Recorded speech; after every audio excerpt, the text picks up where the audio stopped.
Fantastic. So I'm just going to give it a minute for people to join before I get into this.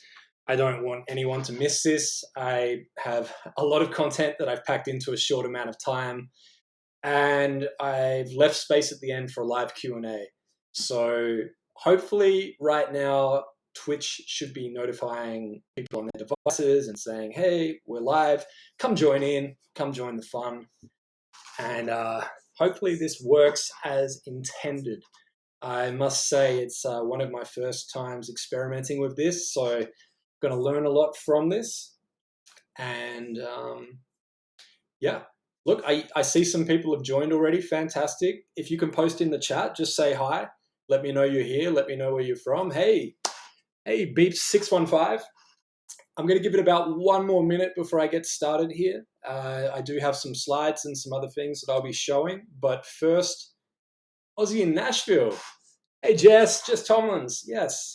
Look at, oh, wow, there's followers popping up on the screen. This is unreal. Hello, Tennessee.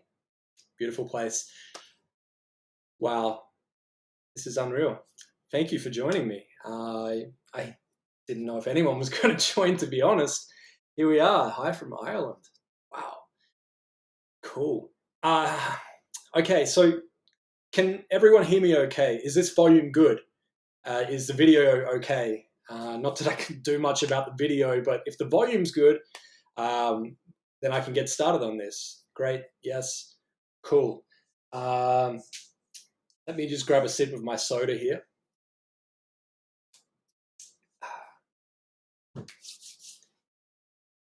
Awesome. Thank you all so much. So at any point, if the sound drops or if anything gets funky, just post in the chat. I've also got Erica from Team Work Hard, Playlist Hard in here as well. Erica is pretty much the glue that keeps everything together right now for me. Operations manager at Work Hard, Playlist Hard. Also an insanely talented producer, singer-songwriter, does it all. So I'm glad to have Erica in here to make sure that this goes smoothly. So I'm going to start sharing my screen now, and let's get rolling with this. There will be a Q&A at the end. If I see any questions pop up that I feel I can address as I'm going through this, by all means, I'll address them. But do know that if you hang around, there will be a Q&A at the end. And if you have to run, leave your question in the chat. At least I can still answer it and help out other artists that are in here as well. So let me press this button and let's see what happens here. Okay. Can everybody see me in a circle in the bottom left corner and the screen on the right? And this is the last check I'm going to do before we get into this. Yes. Okay. Thank you so much. Here we go. So for those of you that don't know me, I'm going to do a quick introduction, a little bit about myself, and then I'm going to get into my story and most importantly, share what I've learned and hopefully save you some time. So let's go. So my name is Mike Warner, DJ from a very young age, got into production, was never the greatest at producing, but had some pretty good ideas on how to make a good track and what would sound good. Collaborated with two of my friends, as you can see here, Anders Magnuson and Sharif Demansture. Our latest project is called Date Night, which is a mix of obviously myself as the DJ and then a live set. We get in guest vocalists, we have live sax, live guitar, and it's just one hell of a party. It's a lot of fun. This video that you're seeing on the screen right now is actually our debut gig that we did at Prohibition nightclub in Brisbane in Australia. And that gentleman that's on the microphone is Cam Naxon. He's featured on a number of our tracks as well, so we managed to fly him over for that gig. Obviously, I'm not a rock star by any means. I've had a pretty fun life with playing music, creating music, and playing some really amazing gigs like this. But my focus now has really turned into all of the learnings that I've had along the way as an independent artist, releasing our music by ourselves. So I hate to put up numbers and seem a little braggadocious, but this is giving you an idea of what we achieved as an independent project So yes, those are banners in Times Square. No, we did not run them during COVID. Um, this was from mid last year, 2019. And that was the reason I have that video on the right hand side is that was a goal of ours. We wanted to be on a billboard in Times Square. And as a result of our revenue that we made from releasing our music ourselves and keeping 100% of those royalties, this is one thing that we chose to treat ourselves with.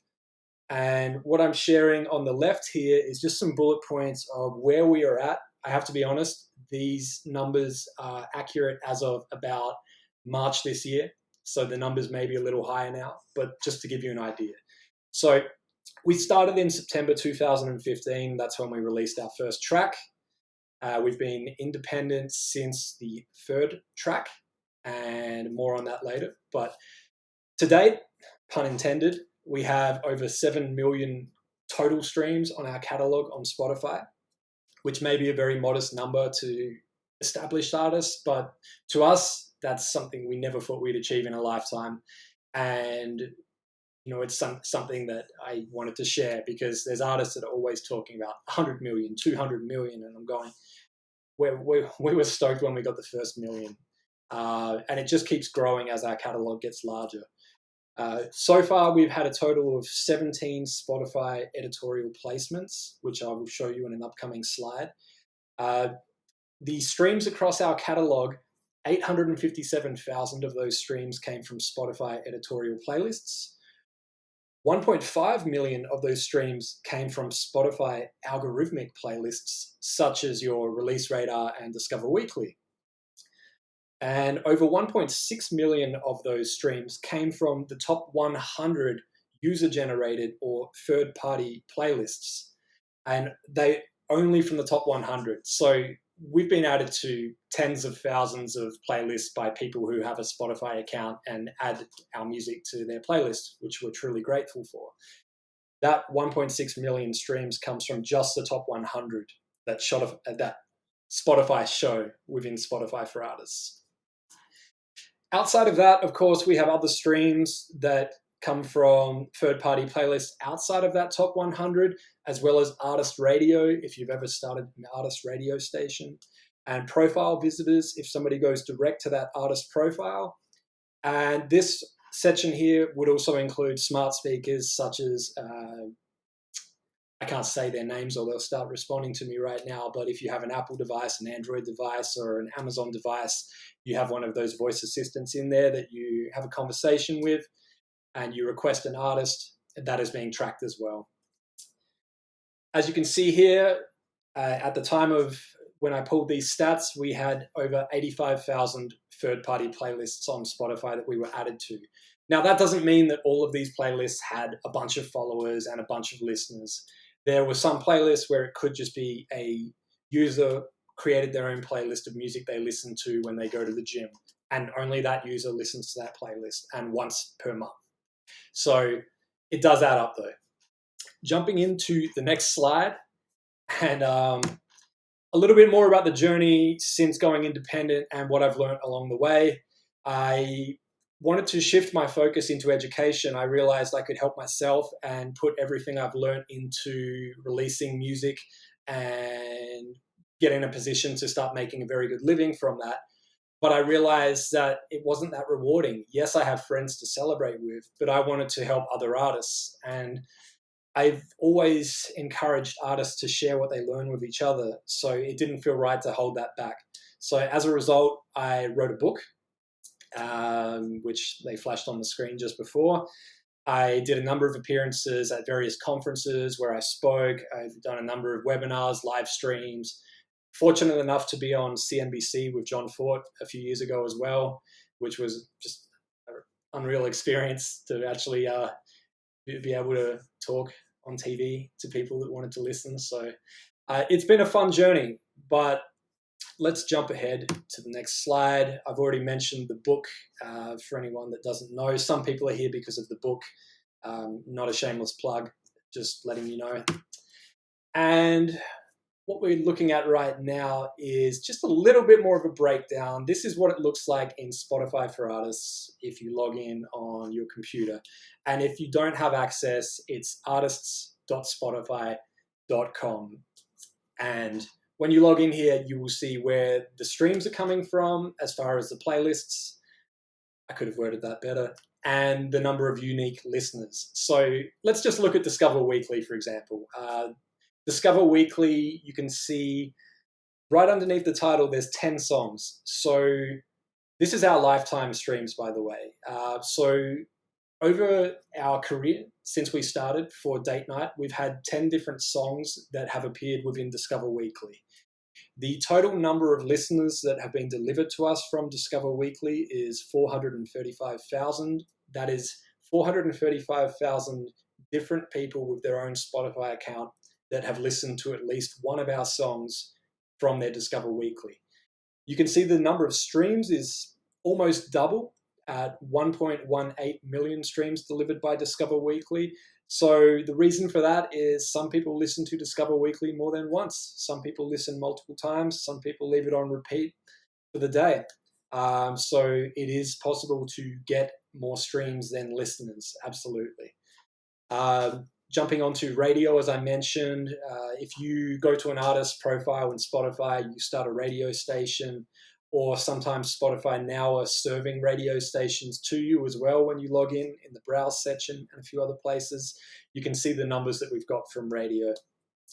Release radar, I want to make a point about this because it's really important.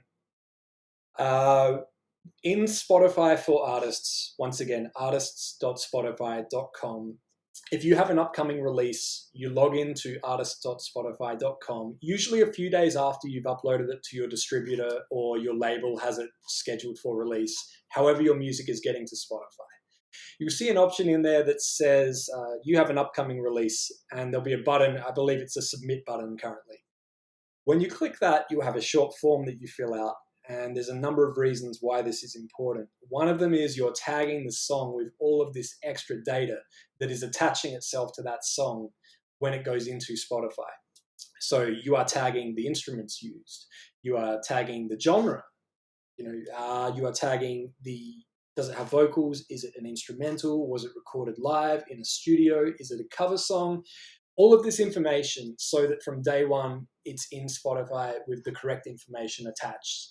Because some of you may have experienced when a song comes out and it ends up getting delivered to the completely wrong audience, or fans of an artist from a completely different genre to you, and you're scratching your head and wondering why. By doing this, you've got a better chance of reaching the right audience sooner. But not only that, if you follow that submission process in the form and you submit at least 7 days before the song is set to go live for everyone, it will go into release radar for all of your followers. So if you have 200 followers, it goes into 200 release radars, 500 followers, 500 release radars, and so on. Now, the only exceptions that I've come across so far are if it's a remix of a song or it's a re-release. So you've already put the song out previously and you're re-releasing it once again. Outside of that, if it's a brand new original song that hasn't been uploaded before to Spotify, you should have the option to submit it with no problems.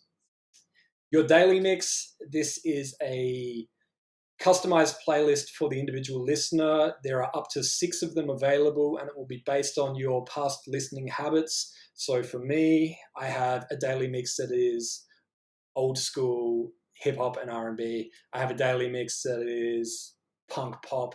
I have a daily mix that is like cafe jams, like Grammatic, and a few other ones in there as well.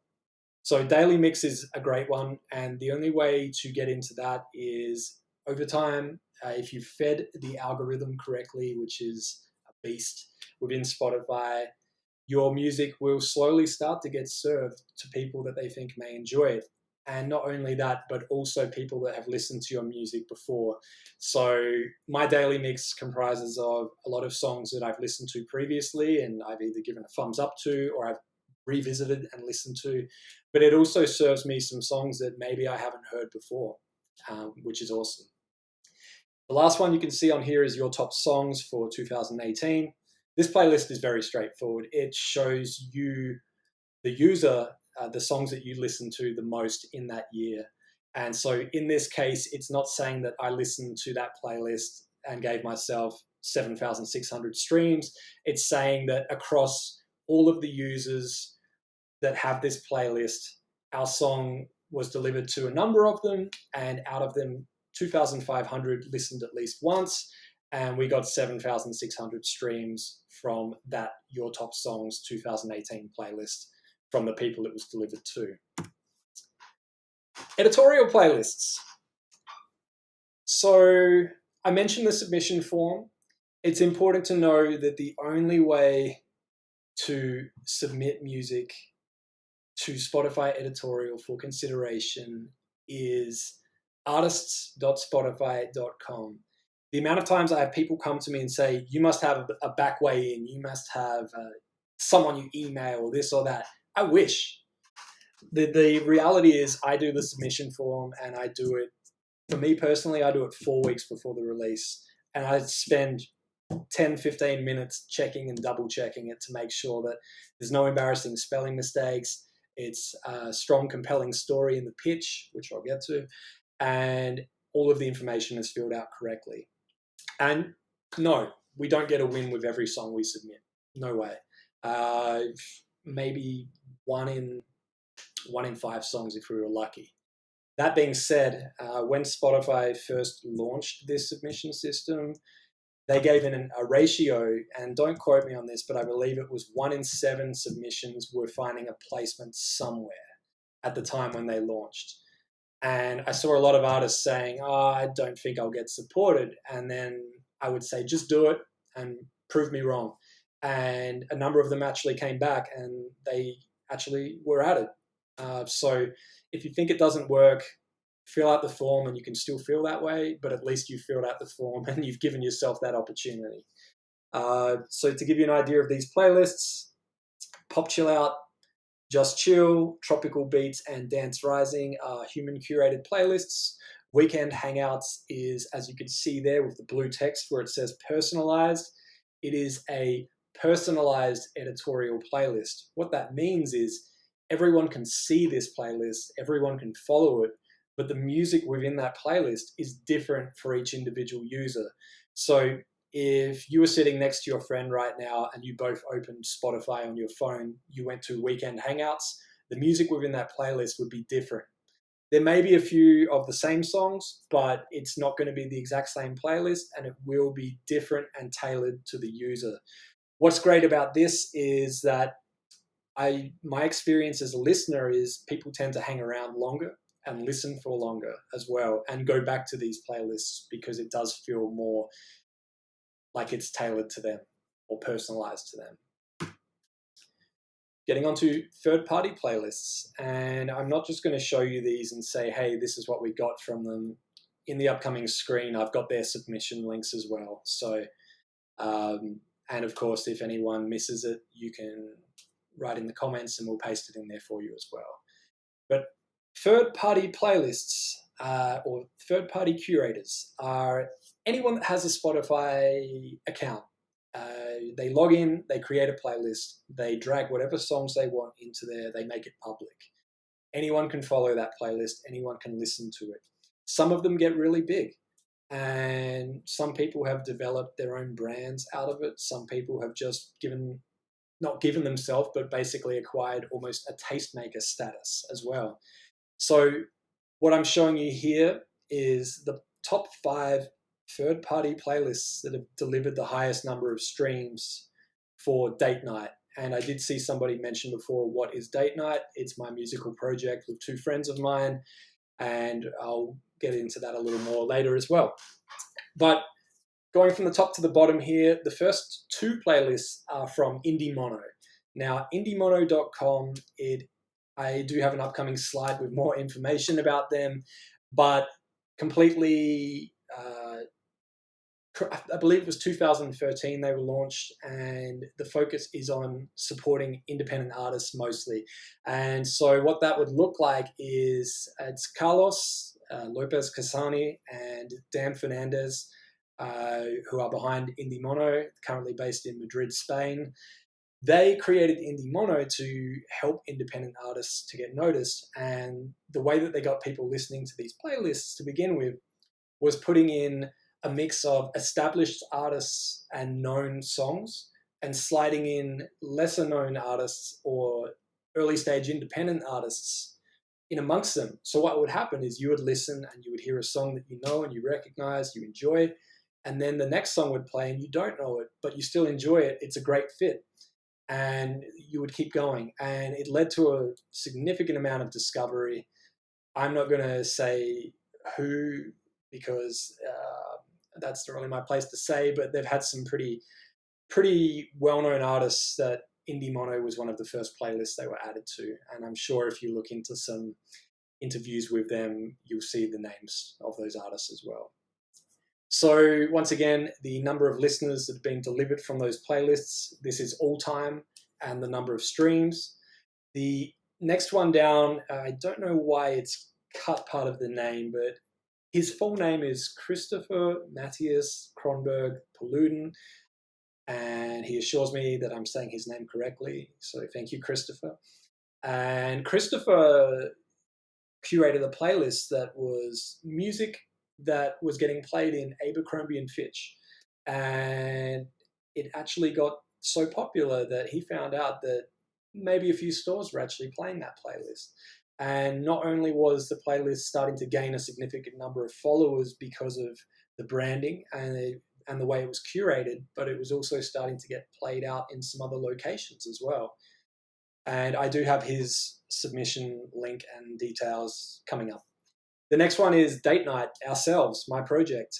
We have a playlist called Cafe Chill. And what's really cool about this is that we put that playlist up when we first started. And we've been able to include our songs in there amongst a bunch of other fantastic songs from other artists, of course. And over the time, we've actually seen a nice number of streams delivered to that playlist. The reason we started this playlist was that we wanted to find a home for our more chilled out music. And we also realized that at the time, there weren't as many cafe focused playlists out there that were curated by users. So we went ahead and just made this, and I guess a number of people found it and they just keep coming back. And the last one there is Indie Mono once again, who I've already covered. Okay. And then this screen here, this is Indie Mono, except on Apple Music. So Indie Mono not only curate on Spotify, but they also curate on Apple Music as well. So it's just some numbers from there. I may jump across a few slides here in the interest of time because I do want to get to that Q&A. But if I do skip over a slide that looks interesting, let me know and I'll jump right back. So Indie Mono, they launched in June 2012. The total playlist followers is over 2 million. The most popular playlist has 382,000 followers. They have 265 playlists total. IndieMono.com is their website. Carlos and Dam is who I mentioned before as well. And just a little Easter egg for everyone. I actually had the pleasure of meeting Carlos in Austin, Texas during South by Southwest. And when we were hanging out, one of the things he told me was this Easter egg that you can see here. So this is one of Indie Mono's playlists. And you can see the very first song on this playlist is Don't Stop Me Now by Queen. You can see the date for this is different to all the others. Now, this is the date when a song was added to a playlist. And we can see here it's 2012, June 15. That is the date that Indie Mono first started.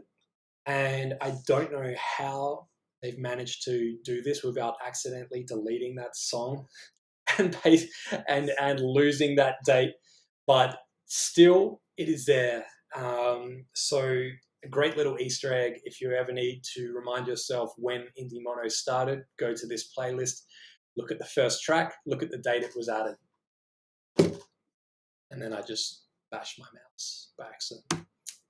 So Indie Mono, as I mentioned, they do a split of music across established artists, major labels, but also independent artists. Now, what we can see here is the percentage split, and once again, this data was from earlier this year. across the majors. And then outside of that, we can also see other labels where independent artists, independent distributors, independent record labels fall under. So this is just a nice little visual here to give you an idea of that spread that they have. And these label percentages, this was a screenshot from Chartmetric as well, with permission, just to mention. I just went backwards. There we go. So indie mono, quick breakdown of some of the genres for indie mono. You can see that they have 62 playlists that lean towards pop, 60 that include modern rock, 36 indie folk, 21 tropical house, 10 dance pop, 6 rap.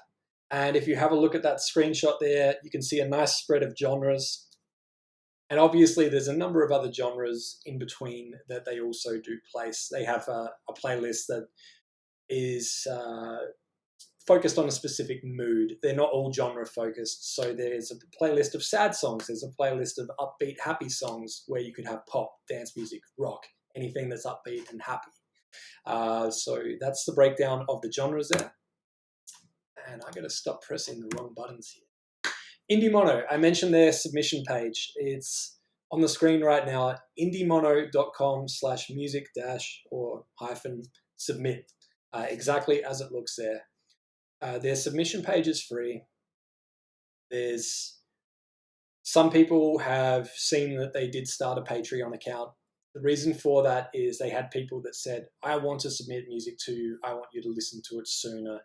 I also want to support you guys because you're not making any money doing this and you're spending a lot of time on it and we appreciate you. So some people have been going to their Patreon and supporting them to keep them going, running the site, running their submission system, keeping all their playlists online and synchronized and updated across Spotify and Apple Music. So you can submit for free, indiemono.com/music-submit, or you can go and check out their Patreon if you were prepared to buy them a cup of coffee to send them a song. This is a quote from Twitter that for some reason a lot of people really it struck a chord with. But I posted this earlier this year when things were starting to happen, and I stand by it. The reason I posted this was a lot of artists were saying now's not the right time to release music. No one's listening. The industry's shutting down. You know, I'm just going to sit on these releases, or maybe I just won't put them out. And I put this up and I just said, please put it out. I want to hear it. I know a number of people want to hear it. You have an audience, they want to hear it. So if you're sitting on music right now, just put it out. Okay, Christopher Matthias Kronberg Poluden. There's his full name, not blocked. I found Christopher in the Discovered On section, which is, if you go into Spotify, you go to a artist page in the app on your computer, I should mention. You go to the About page. On the right-hand side, there's a Discovered On section, and it will show you the top 5 playlists that are delivering the highest number of listeners to that artist. And so he had actually placed a song of mine from Date Night onto his playlist, and it was delivering a nice number of streams. And that was the Abercrombie and Fitch playlist at the time.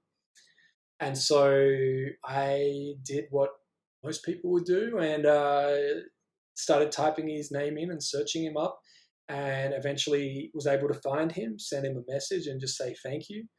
Over time, we kept in touch and he started asking me to send him other music to listen to. And every now and then we'd get a nice surprise because he would listen to one of our new songs and he would place it. And as a result, since that conversation started, we've had over 200,000 streams across his playlists. And so Christopher was always looking for a way to manage submissions because, as you can imagine, it got to the point where a lot of people were reaching out, DMs, emails, etc. So I created a submission page for him on workhardplaylisthard.com.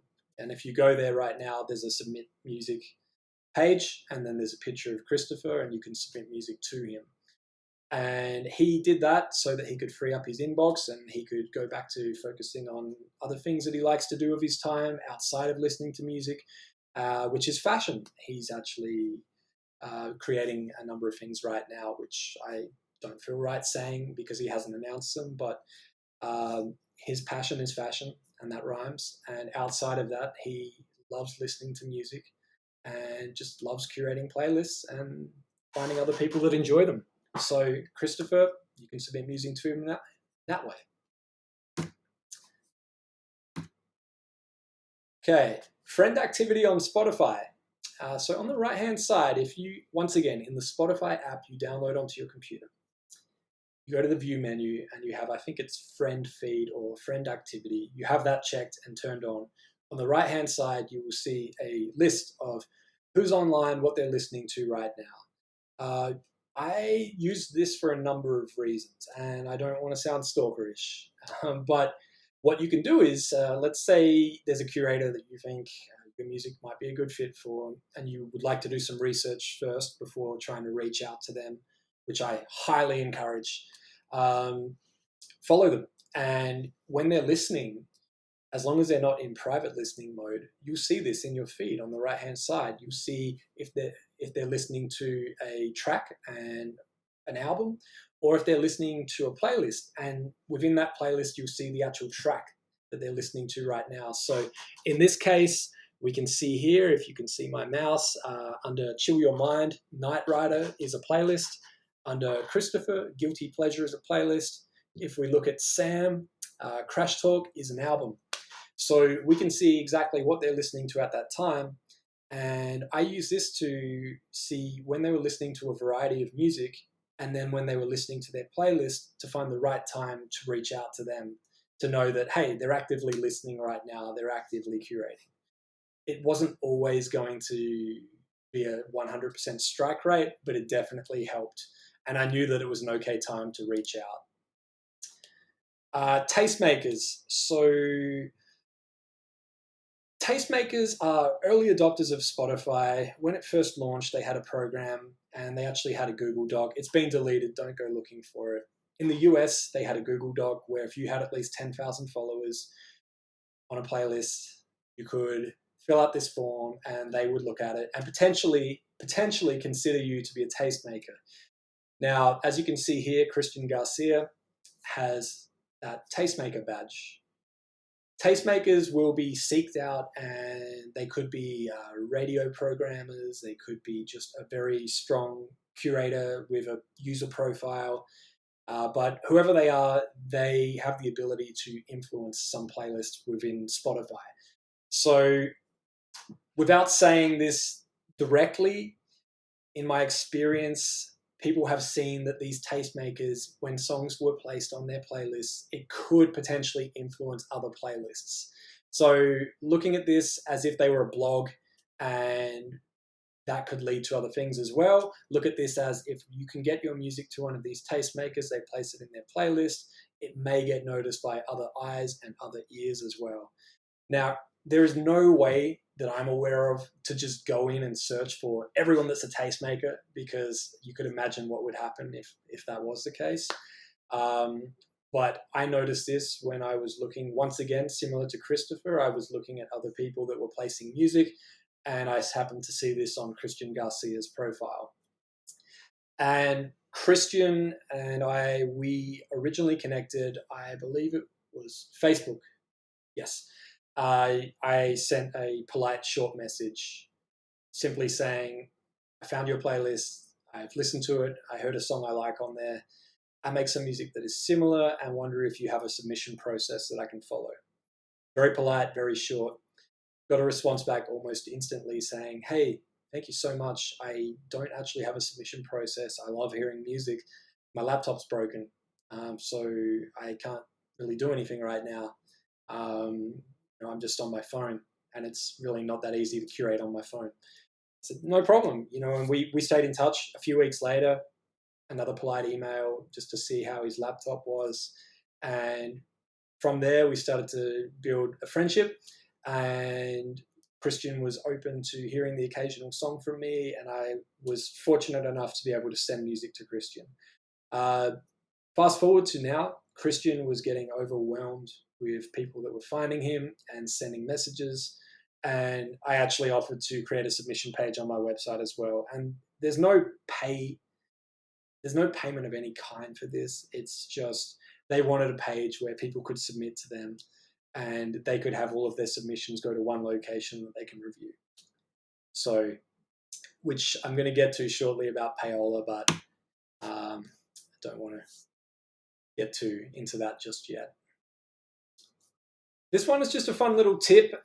Towards the end of this, I wanted to jump in and start sharing some fun little tips and tricks and things that maybe people haven't seen, just different ways that you can use Spotify. And I am going to get into some of the other services as well. But as you can see here at the first bullet point, or sideways triangle point, if you will, if you type label, column, record label name, and if it's more than one word, a plus symbol in between each word. So in this case, label, column, Brooklyn, plus basement, plus records, and then press enter. It will show you search results for everything from that record label, all the artists that are signed to that record label, or at least released a song on that record label before. This is cool if, let's say, you've got a record label that showed some interest in you, you want to do some research, see if your music would actually work with them, with their catalog. Do you want to be associated with their artists as well? Does your music work amongst the rest of the roster? It's just a fun little trick as a way to do a search there.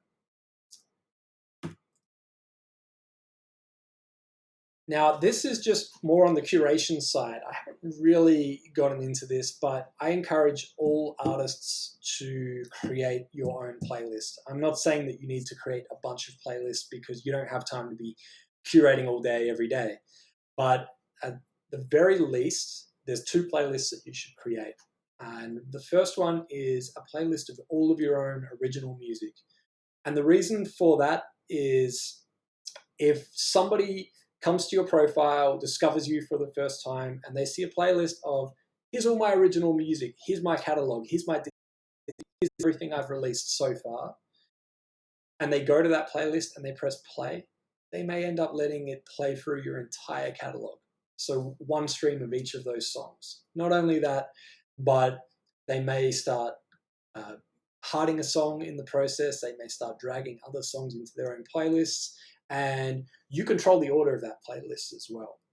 So you put your strongest song at the start, and you can start to, I've even seen artists do this where as they release individual single tracks, they have a playlist for their upcoming album, and they start changing the order of the tracks that they've already released, and they ask their audience, their fans, to get involved and say, hey, what should we do here? What do you think the order should be? And they start, of course, the fans start listening to that playlist and they start suggesting the order, and they use that playlist to build an album with each single release.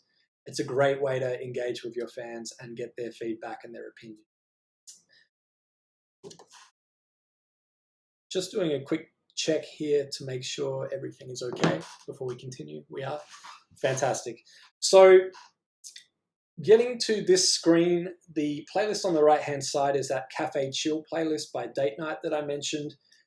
So with this playlist, this is the second playlist that we curated, and we have some of our own songs in there, but we also have similar songs. So it's a nice playlist that flows nicely. It has music from artists that we would like to be related to or played alongside, and it has, most importantly, it's a home where our music fits. And the great thing about that is that we control this playlist, we own it. So if we have a brand new track that we put out that would fit, we can put it straight in there. If we have a friend who music and we like their track, we can help them as well. And I've seen artists do this very successfully, where you have a group of artists and they all have slightly different playlists that they host. And as their friends release tracks that are a good fit for their playlist, they can place them and they can help each other out. And it's totally fine. So jumping to this slide here that's been sitting up on the screen for a while, plan for a shuffle. The reason I say that is if you open the app on your phone and you go to a playlist and it's a user-generated playlist, there's no play button from the start. It's a shuffle play button. It forces you to shuffle. So keep that in mind when you curate a playlist, that it can be listened to in any order. So the songs need to always work with each other within that playlist. And what I've done is when I would curate a playlist, I would then jump in my car and I would play it from start to finish one day. And then a few days later, I would go back and I would shuffle play that playlist just to see if there was anything that was a little out of the ordinary, a little off. Maybe it was a song that was not mastered with the same volumes, or it was just a song that just seemed a little odd when it was played in that order. So it's worth checking that. Plan for a shuffle. Now, when you've curated these playlists, you've got that artist playlist with all of your own music. You've got a playlist with your own music and music from others. You can also have that playlist on other platforms. So it can be on Spotify, YouTube Music, SoundCloud, Deezer, Pandora, Qobuz, Angami, etc. Apple Music, Amazon Music, the list goes on. I'm not saying that you have to go to each of these services and drag songs in on all of them. There are ways that you can do this where you can synchronize this. And that's what I did with my playlist when I first started. And the reason for that is with the Cafe Chill playlist. If I added the song from an artist, not only did I add them to that playlist on Spotify, but I could send them links to everywhere else and go, hey, I added your song to this playlist on Spotify, Apple Music, Deezer, YouTube Music, etc. On platforms where maybe they've never even been on a playlist before. And the best part is it didn't require any extra work from me in the long term. At the time, I was using a service that is no longer available called Sounds Good. But now I use a service called Soundease. So you can see it on the screen there, Soundiiz. I don't have an affiliate code or anything, so if you want to check them out, you can. But the way that it works is you have a master playlist. So if you listen to your music in Spotify and you curate your playlist there, it would just synchronize that playlist to the same version of that playlist on all of the other platforms. Very cool, very smart, doesn't take you any extra time, provides a bunch more value. Yeah, I just saw some comments coming about Soundies. So yeah, I'm a big fan so far. It's still early days, but it's really cool. And if you're into smart links, they have integrated smart links as well that update as you add new playlists within the platform, so you don't have to worry about links becoming incorrect. I work here from social media. A good curator will not add your song just because it is a good song. A good curator will add your song because it is a good fit. So as I mentioned before, when I was using the examples of artists curating their own playlist and perhaps adding fellow artists to their playlist, only do it if the music fits and it's going to be enjoyed by the audience. The reason for that is if you have a playlist and you just add all of your mates because they're your mates, but their music doesn't fit, the listeners will drop off and the value of that playlist will drop. And that means that you don't have any value to give to your other artists anymore because nobody's listening. And eventually that playlist is basically worthless, as much as I hate to use that word. So you need to keep in mind, I always do this when I would send a song to a friend that has a playlist, a third-party curator, I should mention, and I would say, here it is. They would come back and say, I can't add it because of this reason and this reason. But if you want more feedback on the song, let me know. And I would just say, look, I appreciate you listening and I appreciate your curation and respect it. And can I send you the next one when it comes out? Absolutely. So always respect the curator and the curation, because otherwise the value of their playlist will drop and nobody will get any value from being on it anymore because nobody will be listening. Templates. I'm going to skip over this right now because I've got some extra stuff I want to dive into before the Q&A. But basically, I take shortcuts whenever I can. If I'm writing an email to someone in Gmail, I went into settings, turned on templates so that I can basically click the three dots in the bottom right corner and add a bunch of links and extra stuff to an email if someone requests it. Seeing as this visual is about to show you, I may as well just let it happen to show you here. I click those dots, I select the template that I've pre-created, and boom, there's all the links to the playlist on all of those platforms. I didn't have to type it, I didn't have to copy paste it, the formatting is fine. It's very easy. So you can do this with most programs.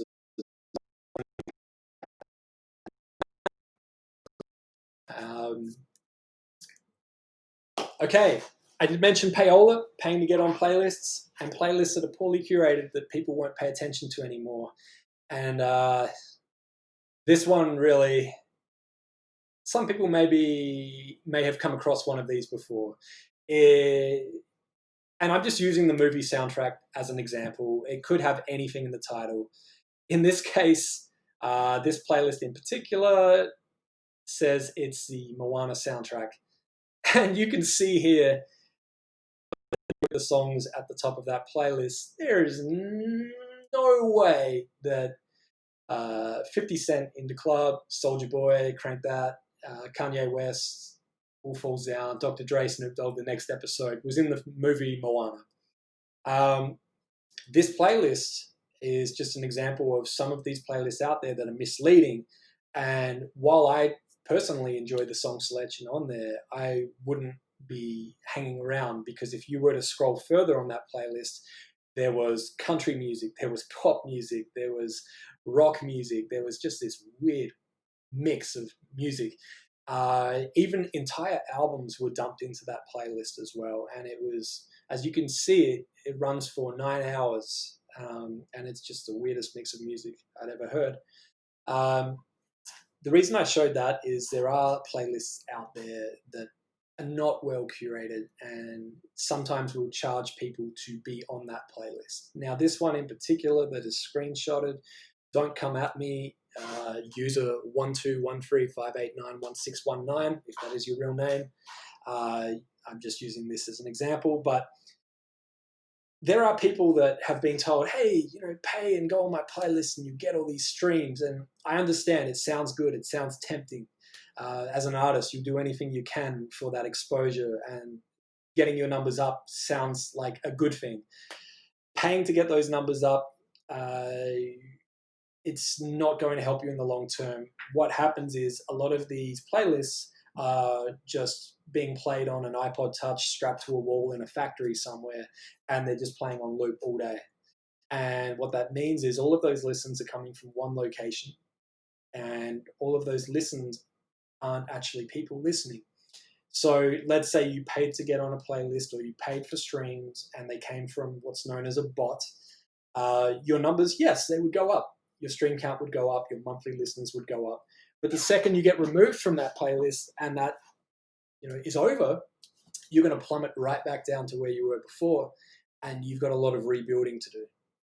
And it's not only that, but you risk your music getting taken down from these platforms. You risk your distributor or your record label even saying, we are not going to release your music anymore. We can't work with you because of what you did.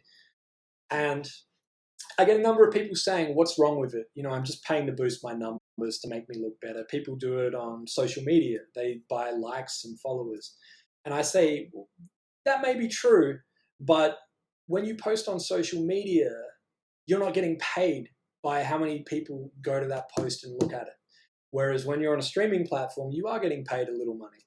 So you imagine if 20,000 streams, Spotify had to pay you for those, but then they saw that they weren't from real people. They were from, a factory and bots.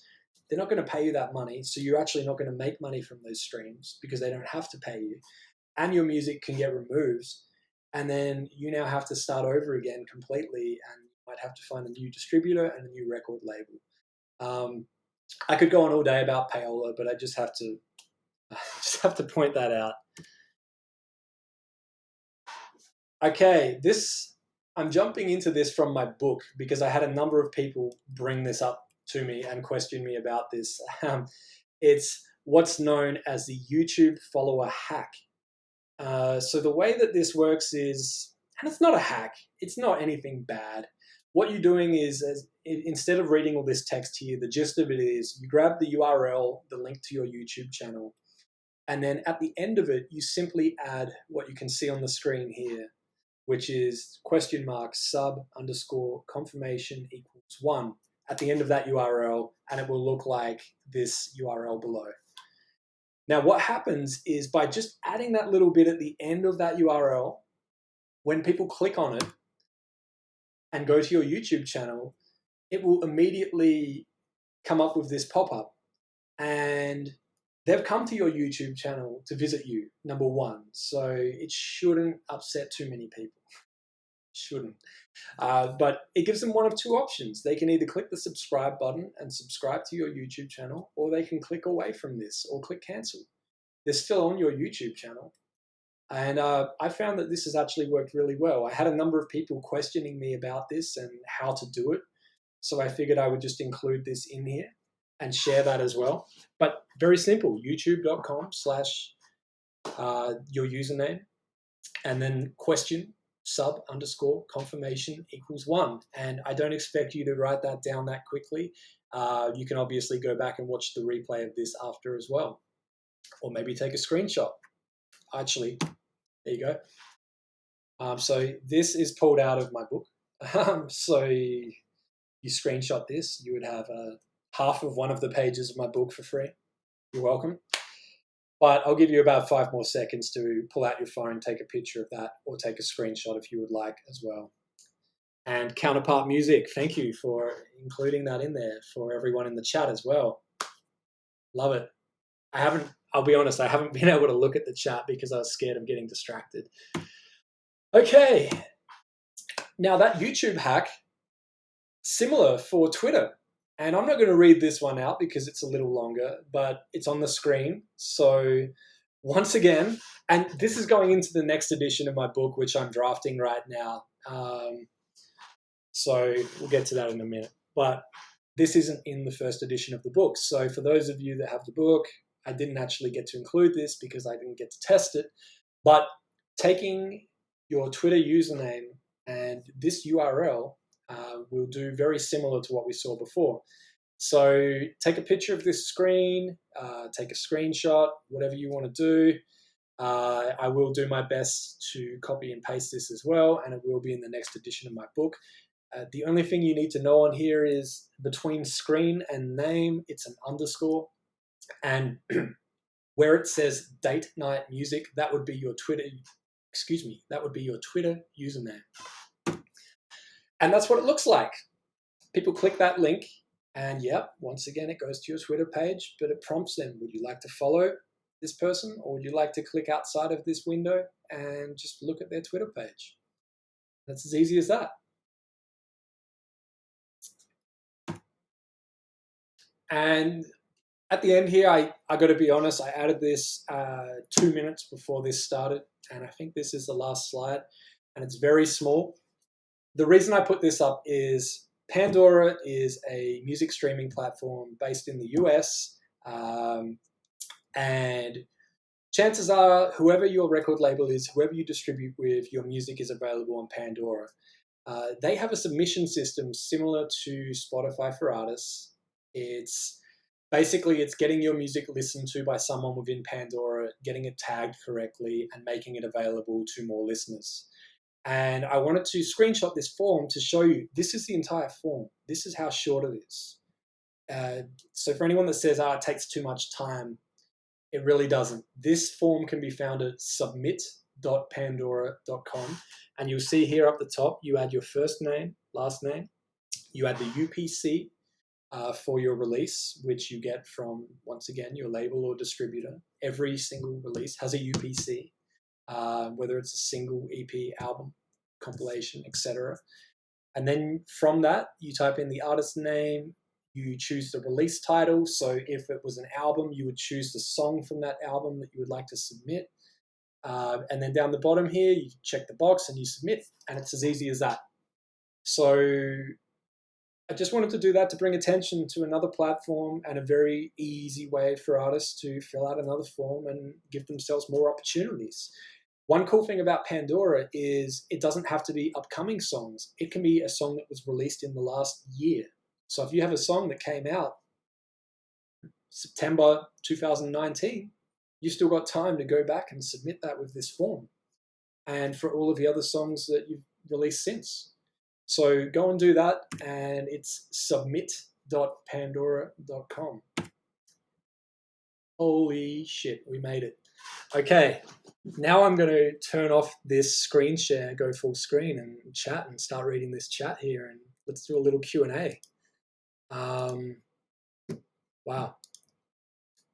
My computer was struggling hard during that, and I'm just starting to see some comments that people lost me in the middle there. So I do apologize if that was the case.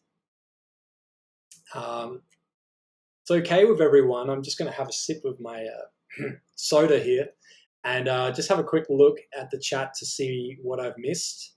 And if anyone has any questions, now is definitely the time. Type them in the chat, and I'm going to start getting to as many of these as I can.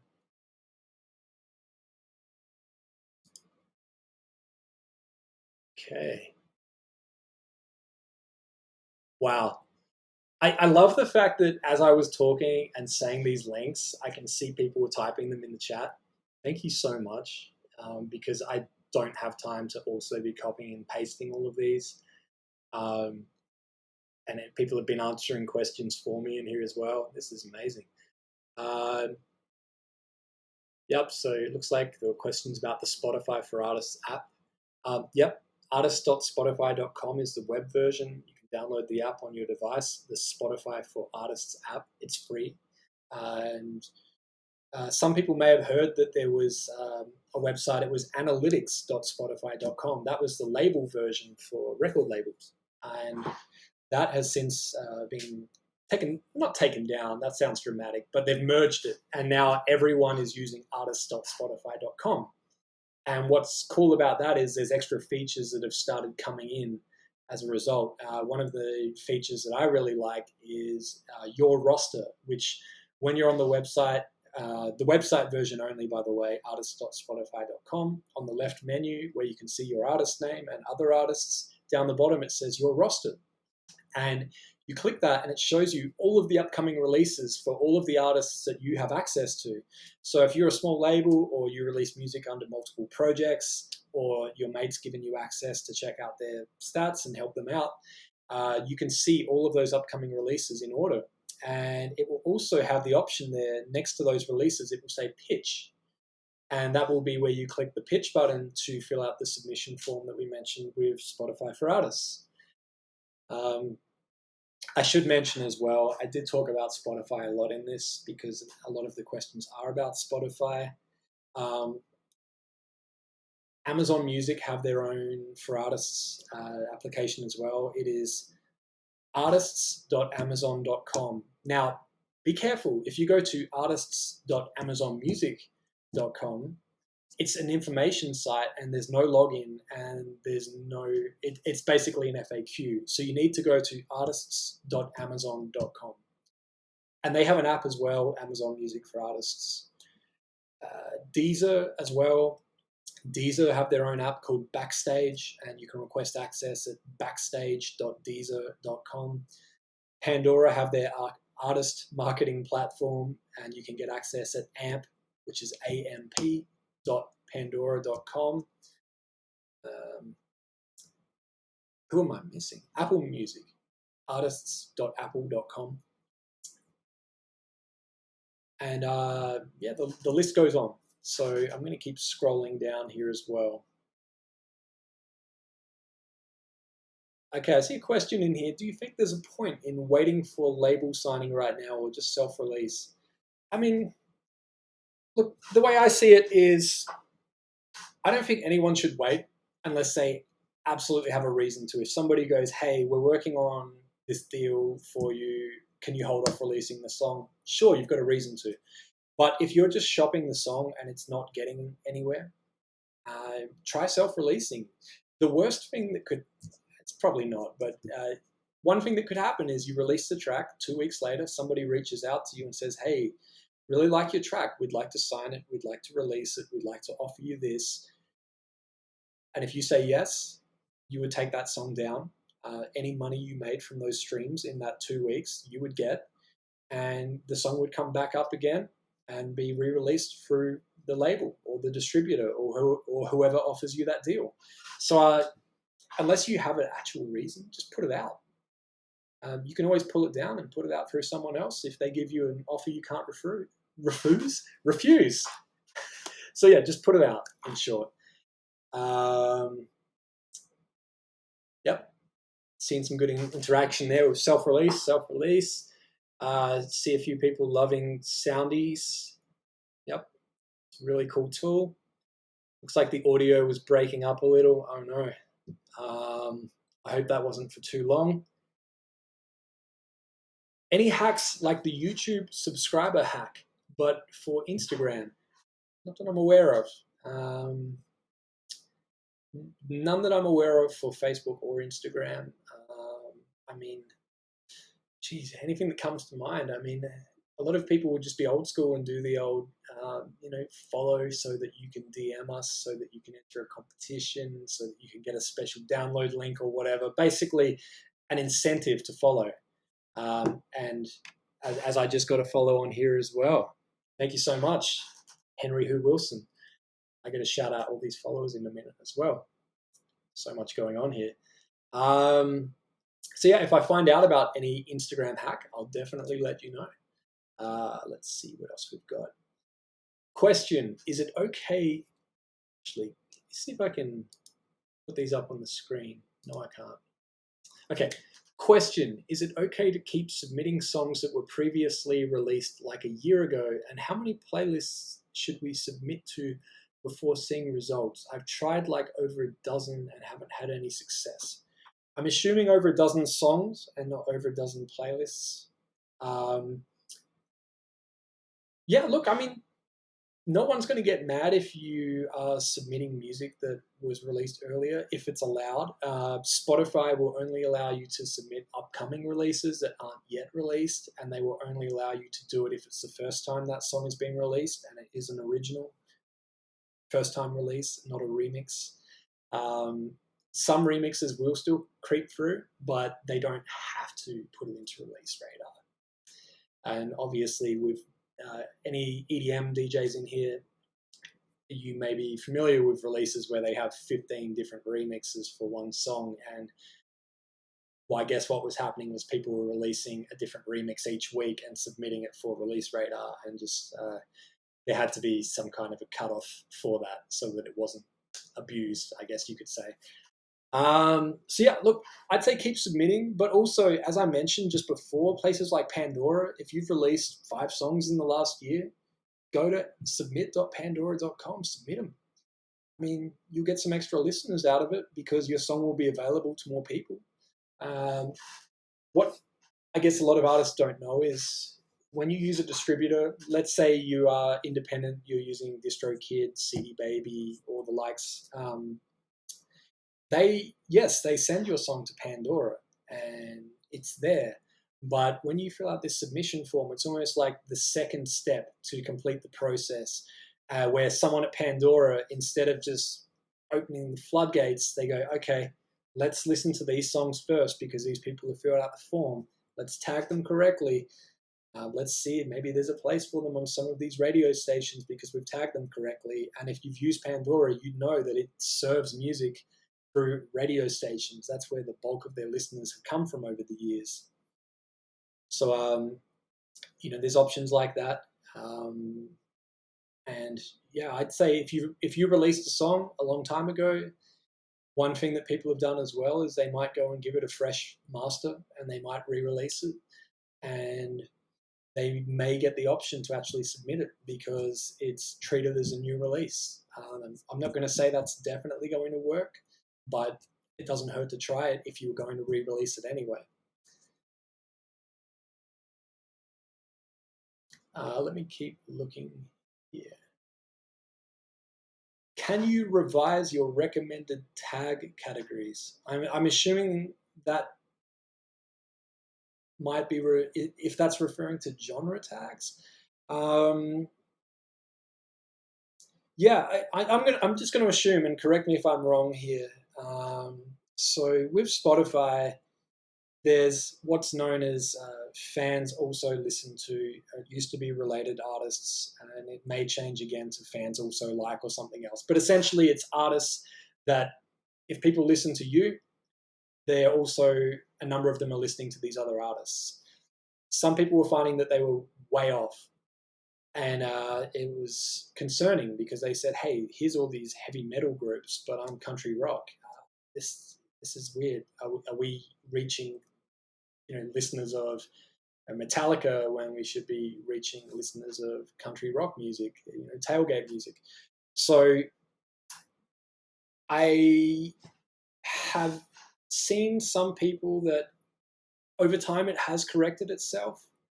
And there have been rumors of people where if they feel it is really incorrect, maybe they were previously, their profile was merged with another artist. They've sent a nice polite email to Spotify or Apple or whoever and just said, "Hey, is there anything we can do here? Our profile was recently corrected because we were merged with another artist with the same name with completely different music to us, and we just want to make sure that we're reaching the right fans." Give that a shot, and that's one option. Another thing that I had in the first book, and at the time it seemed to work for some people, I suggest trying, is last.fm, last.fm, is a product where you can scrobble your listening history. So you imagine back in the day when you were playing music on iTunes, and then you move to Spotify, and then maybe you've been using Apple Music and everything else. And Last FM has a history of what you've been listening to, and it starts to piece it together, and it has some really detailed information. I found that there were some artists that were, when they first started out, they would link their account, their Spotify profile to their Last FM account, scrobble their play history, and make sure that they were listening to artists similar to theirs, as well as listening to their own music. And they found that that actually worked for them. I don't know if that's the case anymore, and don't hold me on that. Don't take my word for that, but it doesn't hurt to try. Another reason for having those playlists where you have your music and music from similar artists and sharing that with your fans is that if that playlist gets popular enough and your fans are listening to it, it may start to influence your related artists, and in your case, it may correct them. Like I'm losing my voice here. Okay, let me keep looking here. What is my view on paying for playlist placement? Don't do it. That's the short version. To elaborate on that, actually, let me have another sip of my soda first.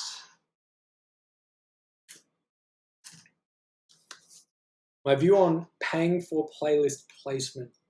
Okay, so the short version is don't do it, but to expand on that, there's a lot of different types of playlist placement out there. There's the people that will just outright say, $500, I guarantee you'll be on these playlists, I guarantee you make this many streams. That means that they have those playlists, most likely, they control them, they own them. It's very concerning because it's money focused. It's not for the love of it for most of the time. I also, let's say you spent $500, very unlikely you're going to make that $500 back. And the reason I say that is if they knew that you would make that much, they would probably charge more. The ones where it's $5, I'm assuming you might be referring to like Submit Hub or Indie Mono with their Patreon, where it's just optional. I haven't seen any complications with those as long as, and this is the most important part, as long as they're not saying, pay me $5 and I'll place your song in the playlist. If it's pay me $5 because I'm going to listen to your song and I'm going to listen in the next 48 hours and give you some feedback, that's okay. You're paying for their time. But if you're paying for a placement, don't do it. And I've seen people that have just outright said, hey, have you got any music? I'll add it to my playlist for $100 per song. Just pay me $100 and then send me the link. They haven't even asked to listen to your song. They don't even know what genre it is. It could be someone farting for 5 minutes. And they've just said, you're going to give me money, send me an audio file of whatever, and I'm going to place it. Just avoid, because clearly no one is enjoying listening to that. And you're just going to end up getting burnt. So save your money. Don't pay for those. Yes, there are services out there where they can pitch your music to playlists, and there's no guarantees that you will get on them. These services aren't for everyone, but some people have had success with them. I would just say you need to be very careful and know what your expectations are. If you go to one of these services that pitches your music to playlists but doesn't guarantee anything, you need to know that whatever money you spend, you're not going to make that money back. That's not the point of it. The point is that you are essentially, you're hoping that you will reach curators that you couldn't reach any other way. They don't like getting emailed or DM'd, and they like to get paid to listen to music. Most of the time they have a day job. They do this on the weekend to make a little extra money, and they get paid while they listen. I'm not going to say that they're all bad, because there are some out there that currently right now today are doing a good job and making some people happy. But I would say just do your research. Ask your fellow artists and say, have you used them? What were the results like? And ask a few people. Don't just ask one. I would also say warning signs to look out for if they have a free email account, Hotmail, Gmail. Not that there's anything wrong with that, but if that's all you have to go by. So do they have a real name? Are they on LinkedIn? Is there a phone number you can call? Is there a legit looking website, or does it look like they created an online store that they could take down 2 weeks later or completely change the name and disappear? The real ones will have an office. They'll have a team of people. They'll have pictures of the staff, their names. They'll be on LinkedIn. They'll be on social media. They'll be active. They'll be passionate about what they do, and they'll be talking about it. You'll start to spot those, especially as you ask around. And I'm not going to name drop or refer anyone. I'm just going to, because this could change tomorrow. So, just do your research, ask around. That's all I'll say. What else do we have here? I can't get into Pandora for some reason. Lol. Look, this is important. You don't have to be able to necessarily have an account and stream music in these services if they're not available in your country. But you should still be able to claim your artist profile and maintain your presence on them. So if you go to amp.pandora.com, they're just asking you for a name, an email, and a password. And then they're just asking you for the details about that song. They're not saying, hey, you don't live in the US, you can't manage your music. That would be discriminatory. They have to be able to help artists from anywhere around the world, even if they can't listen to their music on Pandora. So amp.pandora.com, don't worry about going to Pandora and signing up and trying to stream if you don't live in the US. Just know that you can go in the back end and update your details, update your profile, submit your music. Okay, if you change distributors, is the release date going to change? And another question, if your intro is longer than 10 seconds, should we edit? Okay, that's 2 questions for sure. Right, so the first question, if you change distributors, is the release date going to change? Look, it really depends on the situation. So 2 things can happen, and you can choose one of these, or your distributor will. One of them is when you first release a song, whether you release it yourself or with someone else, it goes live and has an ISRC attached to it, International Standard Recording Code. That is like a barcode that's attached to that song, and it travels everywhere with that song. This is really important. Let's say that you want to take that song down and put it back up at the same time through someone else. If you take that song down, but at the same time it is re-released through someone else, and you attach that same ISRC to it, all of the stream counts will remain with that song because they recognize the ISRC. So if that song had 200,000 streams since you put it out, and then it's now going out through a different distributor, uh, when it goes back up online, it will still have that stream count of 200,000 streams instead of starting back at zero. The other thing is any playlist that you were added to, the ISRC is attached and it should stay in those playlists as well. I had this happen with a song that I put out and there was a spelling mistake in the song title, and I uploaded the song again and with the same ISRC, and then I took down the version with the incorrect spelling, and all the playlists it was on, it just switched over to the version with correct spelling, and all of the stream counts were still there and nothing was lost. I've seen artists do this where they're with a record label for 10 years and that ends and they re-release a song and the stream counts remain and they're stoked. And then the other part of that was editing a song to a short version. Look, I don't want to say you should change the way you create your songs or you should mess with your how you like to put out a song. I don't want to mess with that. What I will say is you do need to consider that some people may not place it on a playlist if your song has a 1 minute long intro before it gets to the song. Phil Collins, In the Air Tonight, he can get away with that. That song's freaking amazing. But he's kind of an exception to the rule.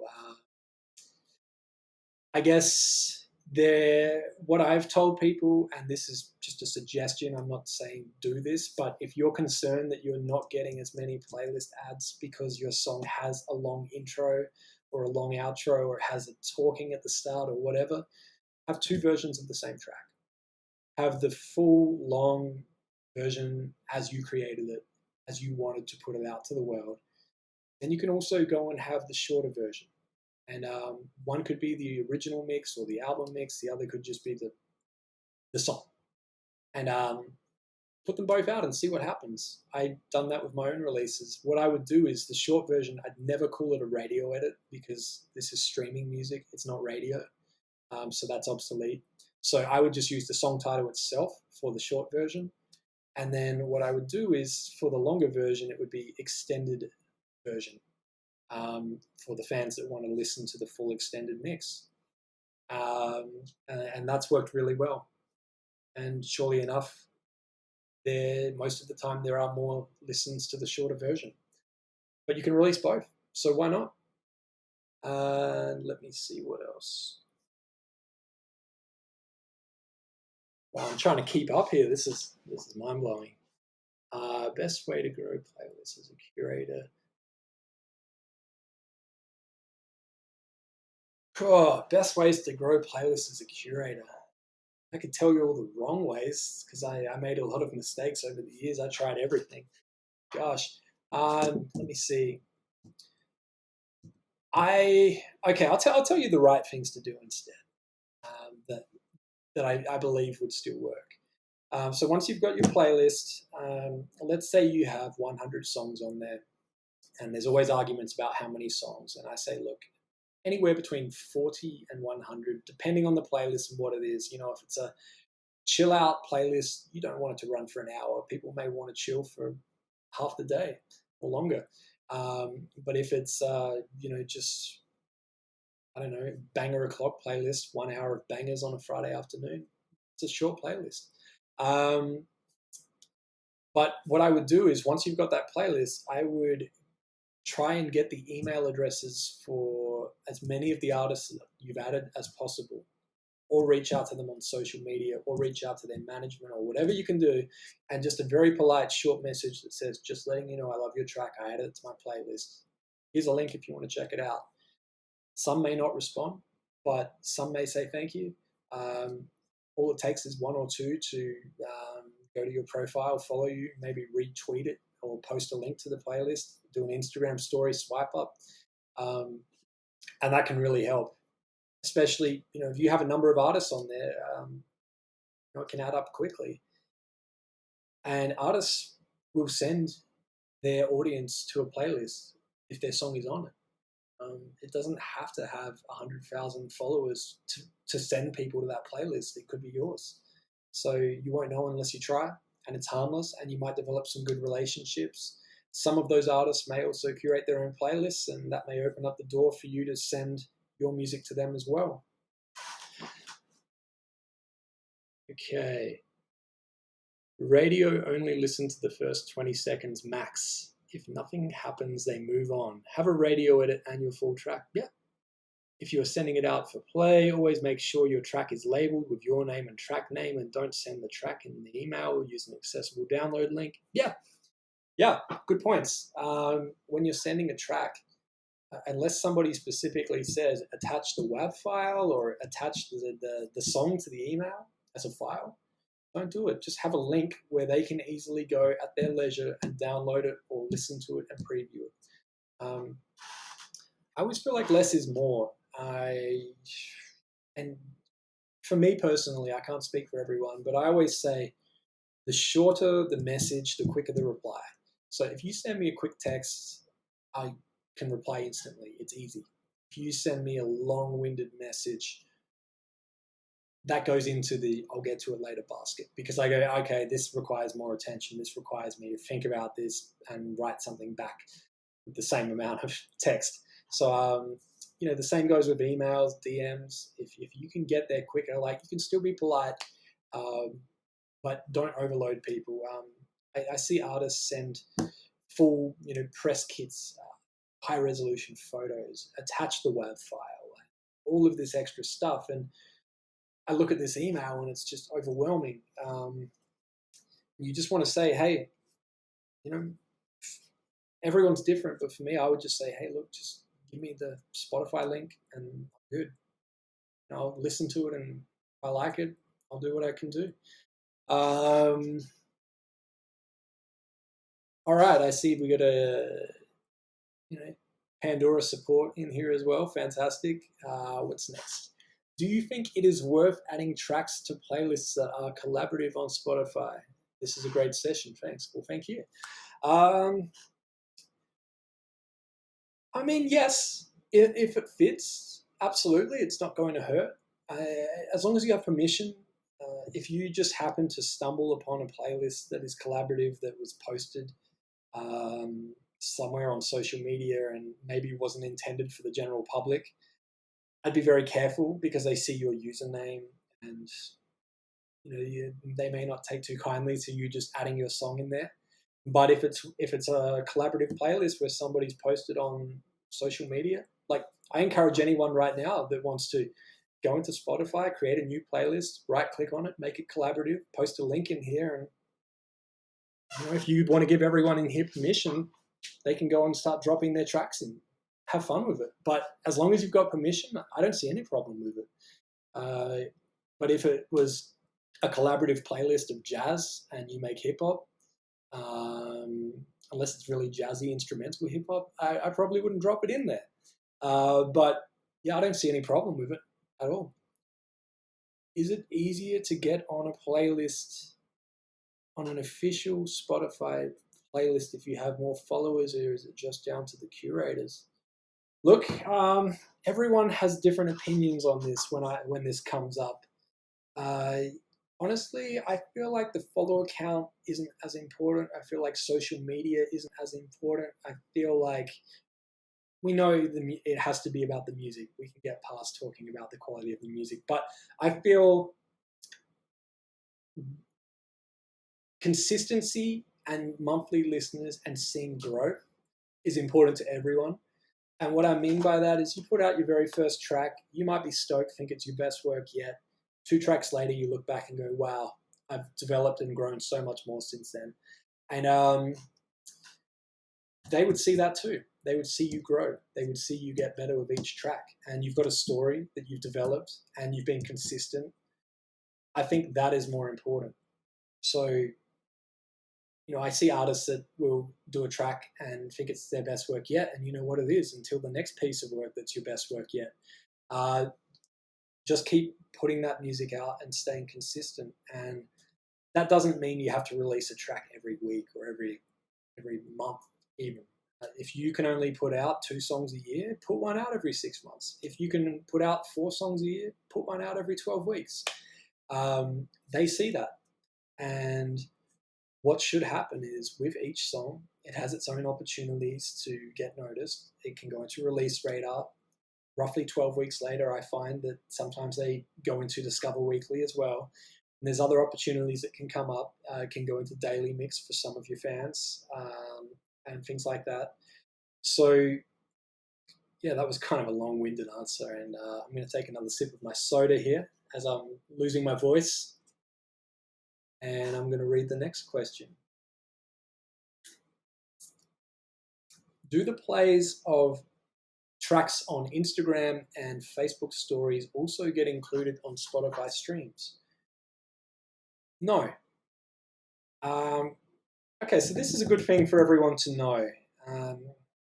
If you've ever seen a preview link for any of the streaming platforms, not just Spotify, but any of the others really, and you're not logged in and it looks like a little embedded music player on someone's website and you press play, all of the previews are 29 seconds or just under 30 seconds.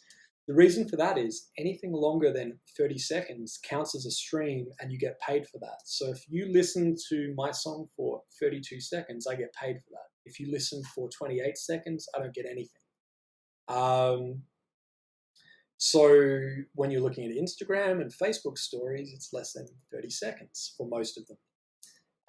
There are ways that they're looking in monetizing that. I'll be honest, I haven't really dived into that too much. I can only wrap my head around so many things at one time. But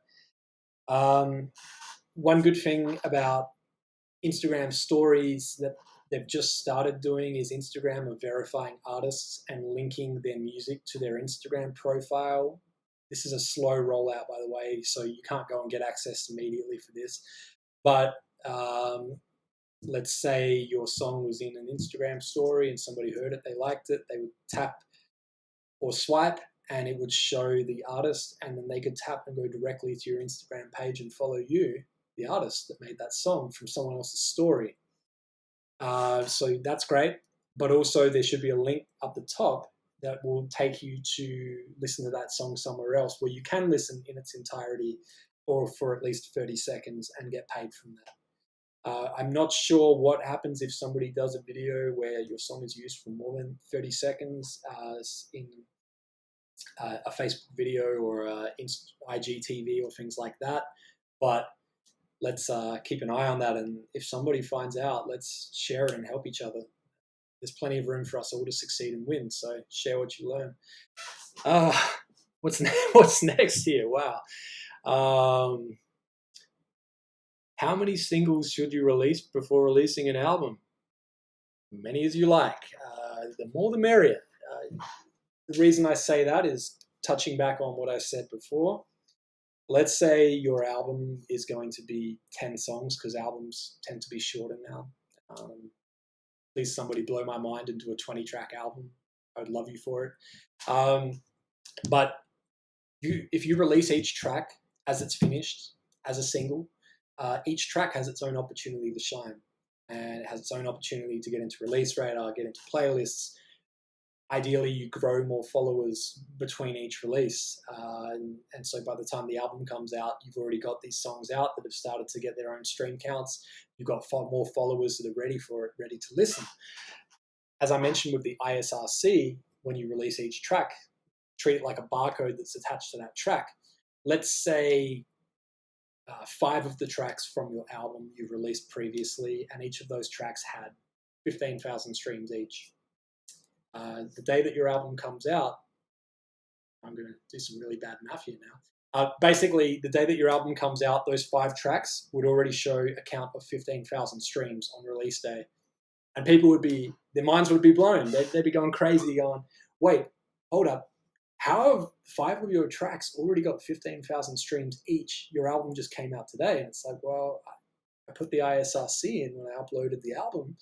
And so the stream counts all merge. whether people listen to the single version of the track or the track on my album, the stream counts merge.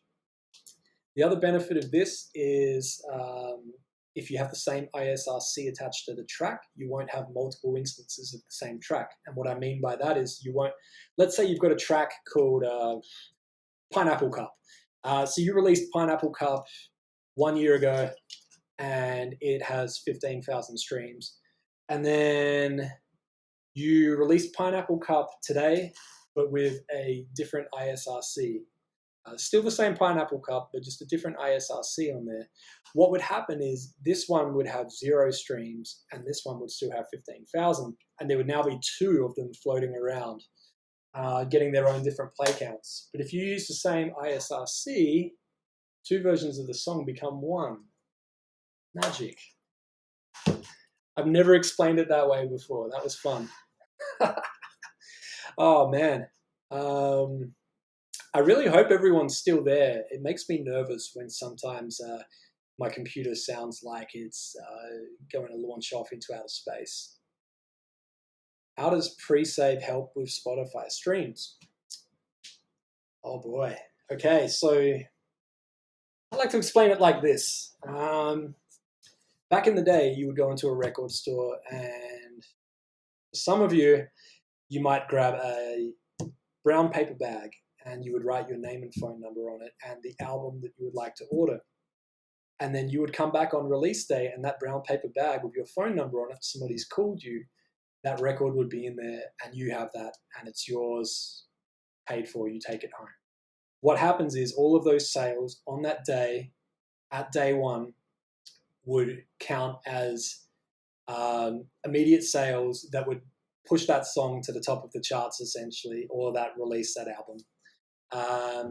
This translated over to iTunes. So what was happening was the strategy for a lot of artists was, let's get as many pre-orders as we can of our album, because what happens is the second that album goes live, it looks like that many people purchased it. So if you had your album coming out and you had 400 pre-orders, just throwing a number out there, the second your album comes out, it looks like 400 people just flock to iTunes and hit purchase. Boom, you go straight up to the top of the charts, you screenshot it, you have bragging rights for about 1 hour before it drops down to lower in the chart. But it's great, that's all you needed. You have a number 1 on iTunes that you can screenshot and share. And you got a lot of attention from it, and you can use that as leverage for other things. Now with pre-saves, it's essentially that, but with no money down. You're just committing to saying, I want to save this song to my library. Maybe it's also going to be added to my playlist, and I'm following you as an artist, and they've captured you in multiple ways. So the pre-save means that song, it's basically, I compare it to saying, well, I would give you $1.60 for that track because I want it in my library, so I click save. Pre-adding it to a playlist, which is an option in some of these now, it shows that, hey, I like the song so much I added it to my own playlist, my Gym Jams playlist. And then the other option, I think I might have just blanked out, is the follow that you might capture in these pre-saves as well. So let's say the person forgot that they pre-saved your song 4 weeks ago and they don't go into their library and look at their new releases and they miss the fact that it showed up on the Spotify main page, or they got a notification on their phone. They go to Release Radar, press play, it pops up in there as well. So you've captured them in multiple ways. And of course, it looks good if you're saved in their library and you've listened to their track on your Release Radar and you're following them. It all adds up. So it's valuable and people don't have to put any money down to do it. Some people don't like to do it because they feel like it's too much work, which leads me to voice requests. And I got to look around before I say the name to make sure I don't set off any devices here. But if anyone has an Alexa device and it goes off right now, follow my podcast. No, but in all seriousness, with devices, let's use Alexa, for example. You can walk up to any of your Alexa smart devices, the app in your phone, or the Echo device in your house or in your car or whatever you've got, and you can say, Alexa, follow artist name on Spotify, or Alexa, follow artist name on Amazon Music. Um, if you follow that artist on Amazon Music, what's really cool about that is it's easy to do. It doesn't require clicking. It doesn't require telling people to open an app, click a link, sign in, all this stuff. So what I've seen artists doing very well is going into Instagram or whatever and just saying, "Hey, everyone, do me a big favor. I know you don't want to miss out on my new track. Um, can you just say the following phrase? Alexa, follow artist name on Amazon Music." And it's fun. It's easy to do. People want to try it and see if it works because people are always looking for things to say to their smart device and make it react. And it didn't require looking at a screen and touching other things or any extra work.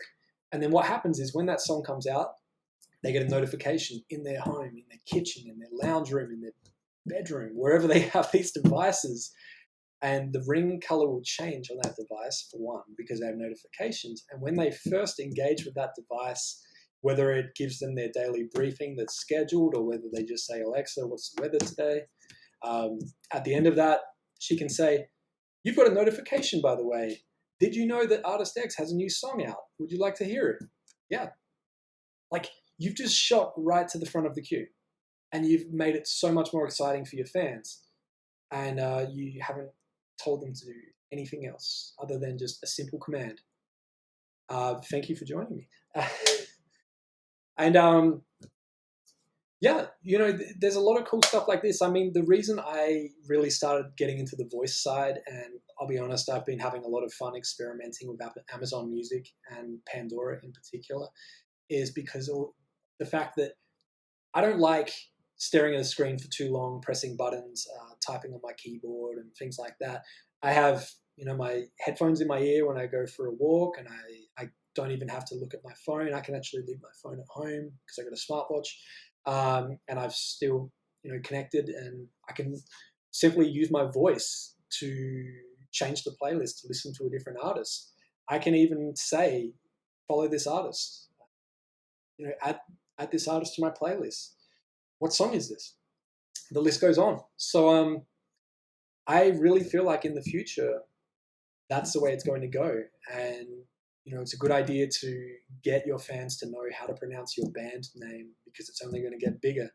So if you have a unique band name that's a little bit tricky to pronounce, get videos of you saying it as much as you can. Get your fans to say it. Get them to teach these devices to understand it, because every time they say it, the devices get smarter and they understand what people are actually requesting.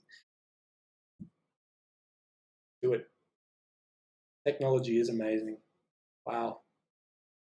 This has been a lot of fun. I really wish I could bring people on here and see your faces and chat as well. And I'll be honest, I had no idea how this was going to go doing it on Twitch. And I'm blown away. Missing vowels in band names seem to be huge. They totally do.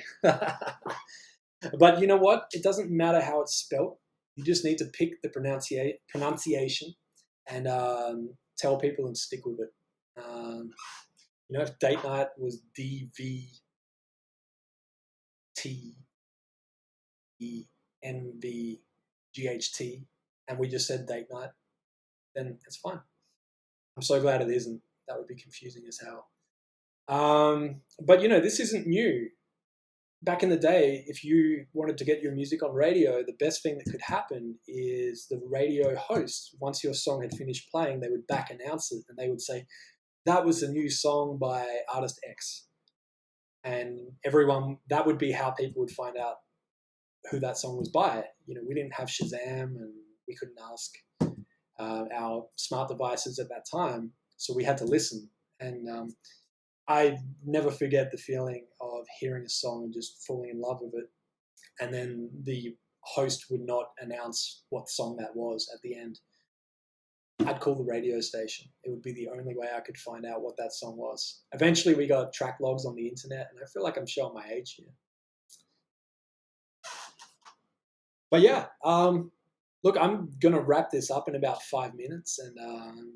But if anyone has any other questions or if there's any that I may have missed or just want to say hi or what's up, now's the time. I'm going to start looking and see who followed me as well. And I'm going to put these up on the screen and try and pronounce all of your crazy usernames. So let's see what we got here. Henry Who Wilson, thank you so much. How's this work? Big Pro. Yups.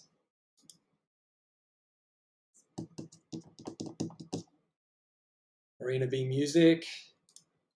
Thank you.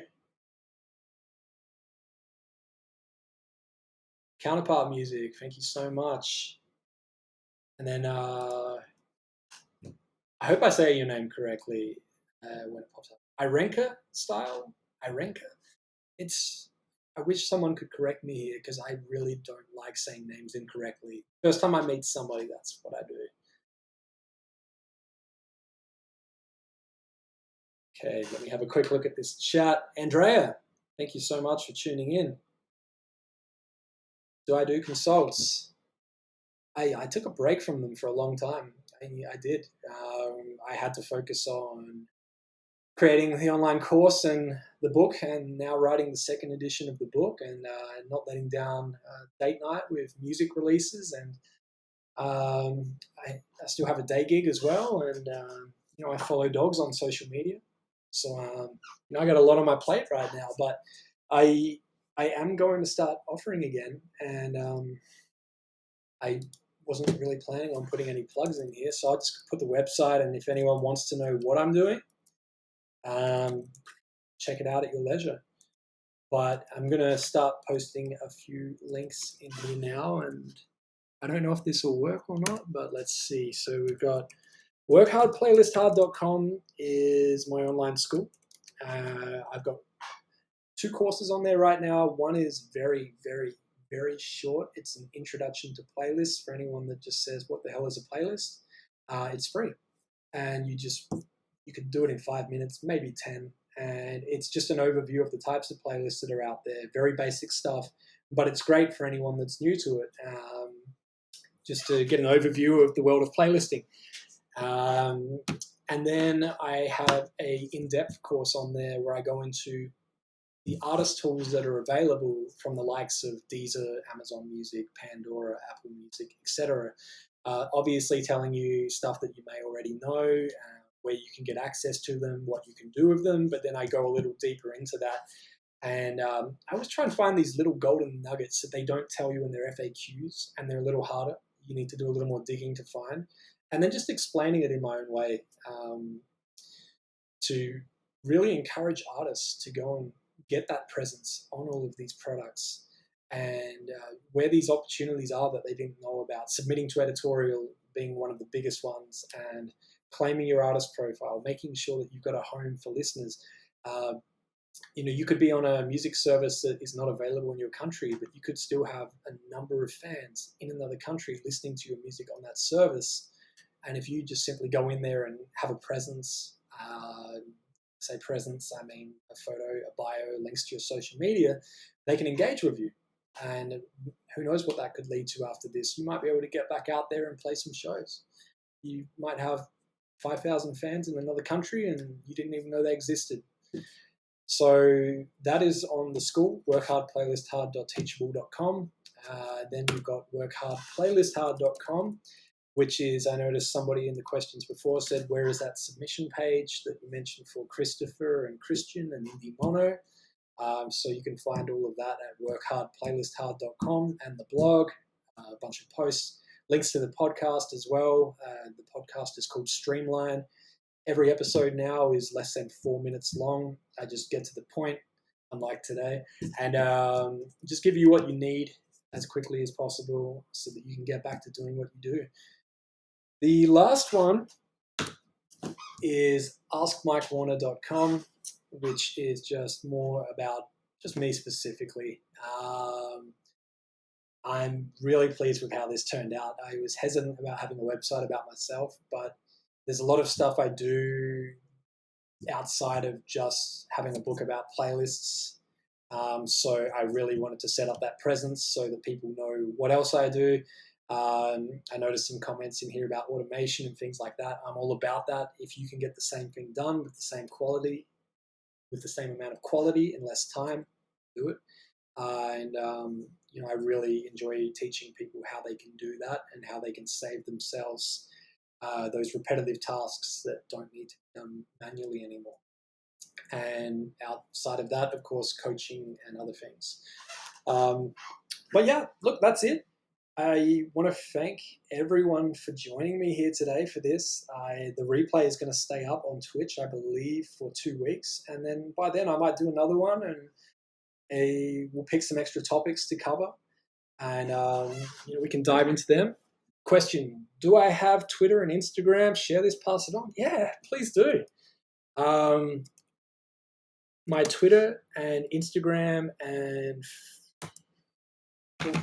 where else am I? Twitter, Instagram, LinkedIn, Ask Mike Warner, YouTube, all of that. Fortunately, all of the links are on askmikewarner.com or workhardplaylisthard.com as well, so I don't have to post them all here. But yeah, absolutely. If anyone wants to share the link to the channel and this, fantastic. I mean, I'd love to come back and do more of these. And given that Twitch makes these videos expire every 2 weeks, I might just have to do one every 2 weeks. The industry changes constantly, so it just makes sense to keep updating it and giving you the latest information. So I'm going to go and rest my voice now, but the replay of this is going to stay up. I encourage you all to keep chatting in here if you'd like. I believe the chat will always be available, so have fun in this chat room. And yeah, reach out to me on social media anytime or on any of the websites. And I hope that you learned something today, and I hope you found this useful. And yeah, let's do this again soon. Drink more soda. Okay, I will. I'm not trying to get in trouble here. This is soda. I'm also not representing any brands here, so I think I'm okay. All right. Thank you all so much. I'm going to end it there. And anytime you learn something new, share it with each other and share it with me as well, because I'm always learning. I learn from everyone I speak to. So I appreciate you all. Stay safe, stay healthy. Much love. I'm going to go drink some more soda.